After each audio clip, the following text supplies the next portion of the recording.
మరాఠీ మొగ్గ, యాలకులు, లవంగాలు వేసేసుకొని వేయించుకోవాలి.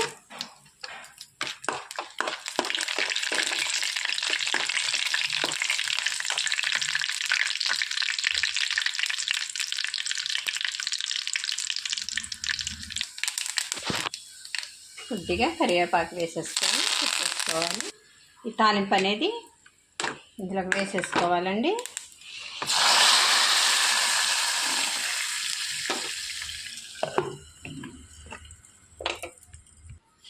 రెడీ అయిపోయిందండి చికెన్ సూప్ అనేది. చిక్కగా కావాలనుకున్న వాళ్ళు కొంచెం బియ్యం పిండి కలుపుకొని వేసుకోవాలండి. ఇట్లాగైతే చాలా టేస్ట్ ఉండిద్దండి. జలుబు వచ్చినప్పుడు, అన్నం తినబుద్ధి కానప్పుడు ఇలా చేసుకుంటే చక్కగా మంచి వాసనతో, మంచి టేస్ట్తో అన్నం తినేసి